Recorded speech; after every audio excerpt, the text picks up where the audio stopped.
from a 13-0 deficit to a 17-16 lead. Over the middle, caught for the touchdown. Zach Ertz.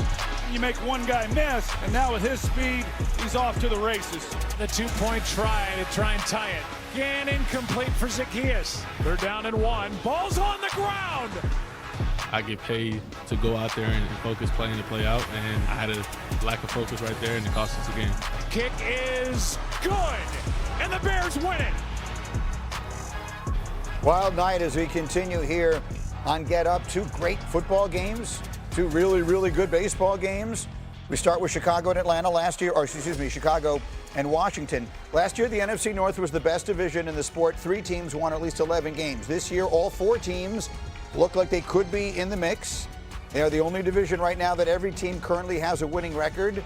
Take a look at the Packers and Lions, heavily favored to win that division. The Vikings, right now, the longest odds to win the division. So we asked everyone before we started, who do we like winning that division? And I see it split between Detroit and Green Bay, which is probably not a surprise. Jeffrey. Yeah, I just like the Lions. I think ultimately this team's going to get healthy on the back end of their defense. They're going to be better. This is a tough-minded football team who is extremely explosive. I know they lose to the Chiefs, a tough game. Things don't go out. The 2 4th downs don't work out their way. This is a team that pushes the envelope. They're not scared to make a mistake. They're going to play through mistakes. You got to respect it. That's why I'm going with it. They're an aggressive team. I like the Lions in this, but I'm going to lean towards the Packers because their defense is much better, but they aren't necessarily producing the turnovers and sacks. Considering how much pressure they get, they should have more sacks and turnovers. I think those things will come along, and this team will turn into the juggernaut I think that we thought they were going to be. I mean, I think a tough time. I picked the Lions to go to the Super Bowl before the season started, and I don't see any obvious reason to back off of that at this point, except that both of these teams, we have to remind ourselves it's still the middle of October. But if I recall, when we got working through the playoffs last year, all these teams got knocked out quickly. And I could see it happening again. They all have these big, obvious kind of flaws, and those teams out west that no one is paying attention to. And Tampa, like I'm not sure that while this might be the strongest division top to bottom, I'm not sure these are the best teams. They beat each other up a little bit too over the course of the season. I think and Detroit's already doing that thing where everybody on defense gets hurt, so you're starting to see that. Now it's not season ending. I hate when they do that thing. To me, it's a coin flip. I think the Packers, a young team that has reason to believe it'll get better as the season goes along. So that was what broke the tie for me. But looking at this graphic, I think my only thing I can say is congratulations to the Bears on your division. Or the Vikings. I mean, everyone is discounting the Vikings. The Vikings are the only one in that division that has a question mark at the quarterback position. That's the reason I think that they're last. Do they think they have a question mark? Like, I think they think they have J.J. McCarthy. Guys played 2 games. Like they can't possibly know, even if they believe that he's the guy. I get that. All I'm saying is that when we came in here 5 weeks ago today, or whenever it was the morning after the first Monday night game, we thought that, J.J. McCarthy's the offensive player of the week, and the Bears are the ones that have the question marks, and here we are. Offensive player of the week with 160 passing yards. I get it, but it was the great fourth quarter. Yes, and I do think they believe they have their guy. The biggest thing is that he just needs to be out there. To the point of that game, you got to see a little bit of the it factor. Now you need the development on the practice from day in and day out, the games from week in to week out to see him continue to progress. Final word. Yeah, I mean, we do TV, Greeny, after a game like that. We overreact, make it real excited, the people like it, and then a few weeks later they tell us we were wrong. It's a little alliteration on them. Yeah. There you go. I'm offended by the mere suggestion that you think we would ever overreact to anything on this program, including huge news in Tennessee, the most ridiculous thing in the history of sports. That's meant to be a funny overreaction. First firing of the NFL season. Titans saying goodbye to Brian Callahan 6 games into his second year. He finishes 4-19, 1-5 this year with Cam Ward, the first pick in the draft. Senior offensive assistant Mike McCoy will take over as interim coach, and it continues this, well, what else can you say? Ridiculous trend. In the last 10 years, 8 quarterbacks have been taken first overall. 6 of them had head coaching changes in their rookie season, including Ward. It has now happened in 3 straight instances. This drives me insane.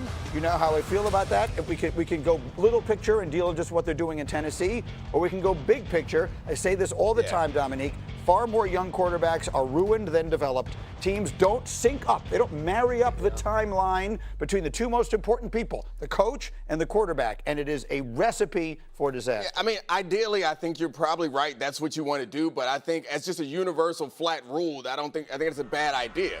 If you know that you have your coach, then you keep your coach. The problem is probably making the wrong hire to start with. I think misaligning the timelines isn't actually what's causing these things to go wrong, is that they had the wrong guy to start with, and they stuck with the wrong guy instead of finding the right guy. But I guess that's reasonable. How do you see it? Yeah, I think it's too much turnover at every level if you're talking about Tennessee. Right? They're either firing the coach or the GM every January. Right. Yeah. That doesn't, I'm not kidding. Like, if you go back the last 3-4 years, that's happened. So you go back to this offseason, they change the front office structure. They bring in a new GM, Mike Borgonzi, and they elevate Chad Brinker. He's like in charge of the whole organization now, like football-wise.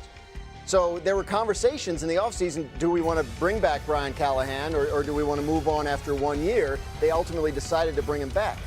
The problem is you're having that conversation. And once you start having that conversation, and you're now bringing in the #1 overall pick, like, you have to make sure that you have your guy. And if they were having that conversation, then Brian Callahan wasn't their guy, and he was in a situation where he wasn't going to be able to succeed. I mean, you don't have to cry for Brian Callahan. 4-19 is not a good enough. Like, you can't, but I don't think this is about, can he coach? Was he the right decision? Like, once you're discussing it as a newly structured front office with a brand new quarterback coming in, you have to be 100% sure, and to me, it doesn't sound like they were. Go ahead. To me, the sad part of it is we literally watched the same exact process with Caleb Williams a year ago, where you switch play callers, then you fire the head coach. You would think that you would learn from those lists of names we had up there on the screen. But for me, it goes right back to Neek. It starts all the way at the top, and it goes beyond the head coach. You have to make sure when you're hiring a general manager, you're putting the right football people in place to bring a guy in. So when your head coach comes in, you see the vision that he has for the football team, and you trust that within 2, 3, 4, 5 years that vision is going to come to fruition, and you're not just giving up after a year and 6 games. You heard it. 2, 3, 4. Those, right? Here is my issue with all of this. I think people don't necessarily always understand the power structure in the NFL. And you said it right. In Ford, they fired the general manager, then a new general manager, then they fire Vrabel, then they fire that general manager, right? So the process continues. Now they do it again. They're questioning whether they should fire the head coach. So what does the head coach come in? He comes in, he's basically a lame duck. Yeah. So when things don't go well with a rookie quarterback that you know is going to take time to develop, all of a sudden you got to fire your play caller. Well, why do I got to fire my play caller? You got to move on from this guy. So Steve Wilkes said it best the other day, and it was talking about he had cut a player, Baker Mayfield. Said, hey, and Steve Wilkes was like, hey, listen, I'm not sure how much authority an interim head coach has. That's no different. I live this. I'm just telling you, you have no power in the organization, and you're expecting people to do things. And here's the problem, though. Callahan, the record is what the record is. I don't have a problem with that. But the system that is in place for them in the organization is the problem. Until they fix that, they don't fix